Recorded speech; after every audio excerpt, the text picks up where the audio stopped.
Olá, meu nome é Jorge, tenho 14 anos, estudo no primeiro ano do ensino médio e faço parte do grupo Minerva, que é um grupo que visa despertar talentos jovens para as ciências. Hoje eu vou falar sobre a grande pandemia da gripe russa. Essa pandemia, ela ocorreu entre os anos de 1889 e 1890, totalizando assim 2 anos. Bom, a gripe russa, ela se originou na cidade de Bukhara, no antigo Império Russo, atual Cazaquistão. Nessa cidade, a sua estrutura era semelhante a uma cidade medieval, ou seja, as casas eram amontoado, um aglomerado de casas pequenas, não tinha qualquer tipo de saneamento básico, higiene e todas as formas de estrutura eram muito precárias. E essa cidade ela ficava num ponto estratégico comercial. E com o vírus da gripe russa se originando lá, numa cidade estratégica, foi essencial para sua propagação. Na época, estava sendo construída na Rússia, que cortava o Império Russo do leste a oeste, a linha Transiberiana. É, Essa linha levava pessoas de várias cidades, inclusive Bukhara, pessoas e produtos para várias outras cidades da Rússia, finalizando a sua trajetória em Moscou.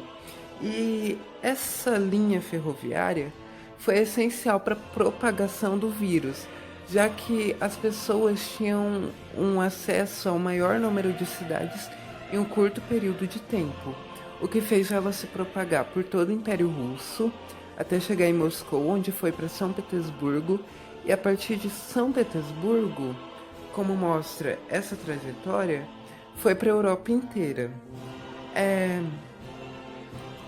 De Berlim, na Alemanha, veio um navio rumo a Salvador, onde os marinheiros eles tinham contraído a gripe russa e a partir daí a gripe começa a se desenvolver no Brasil, quando a gripe já era considerada uma pandemia. Bom, as principais cidades atingidas por essa pandemia foi a cidade de Salvador, onde tudo começou no Brasil, Recife e Olinda e Rio de Janeiro.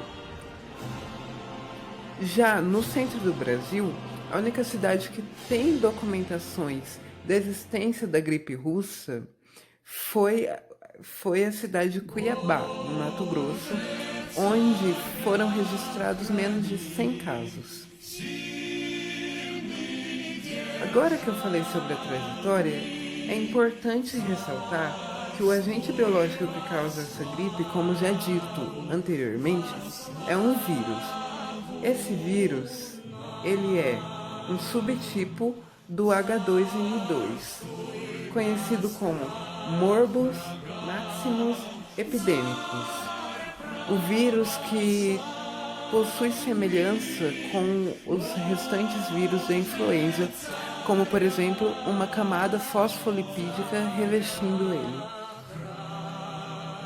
Já que o agente biológico foi citado, é importante mencionar as formas de contágio, sendo elas partículas no ar, ou seja, quando uma pessoa espirra ou tosse, ficam partículas da saliva no ar. Nessas partículas da saliva que estão no ar, tem o vírus.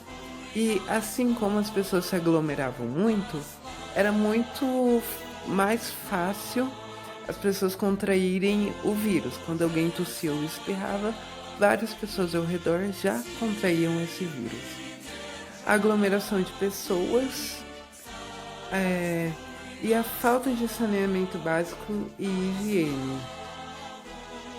Na época, o Império Russo ele concentrava todo o seu olhar, toda a sua atenção e assistência na região metropolitana, ou seja, o intervalo entre Moscou e São Petersburgo na Rússia europeia.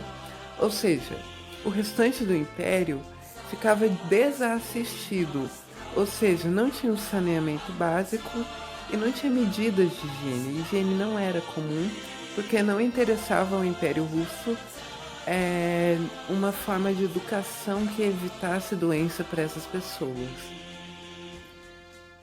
As consequências desse vírus, além de mais de 1,5 milhão de mortes no mundo todo, foi que os governos, as monarquias europeias, principalmente a russa, negligenciaram o fato de que estava acontecendo na Europa, ou melhor, no mundo inteiro, uma pandemia que estava levando milhares de pessoas à morte. E esse negligenciamento fez os monarcas, como resultado desse negligenciamento, faziam festas exuberantes enquanto a pandemia ocorria. E essa pandemia gerou uma crise, ou seja, principalmente na Europa, África e Ásia, as pessoas estavam sem alimento, faltava produtos básicos, não tinha energia e muitas outras coisas essenciais para uma boa qualidade de vida. E enquanto as pessoas estavam em situação de pobreza, de miséria, os governantes, os monarcas, eles estavam fazendo festas luxuosíssimas e mostrando que não se interessavam nem com o povo, nem com a pandemia. E por isso, foi alimentado vários sentimentos de revolta contra esses monarcas, que ocasionaram muitas revoluções, principalmente na Rússia, que foi como uma fonte para algumas manifestações socialistas que vieram a se tornar uma revolução que depôs o czar. E a narração foi feita por mim, Jorge Avelino. A colaboradora Minerva foi Júlia Mada, de 16 anos. A edição foi de responsabilidade de Johanna Gabriele, graduanda em Biologia na UFMS.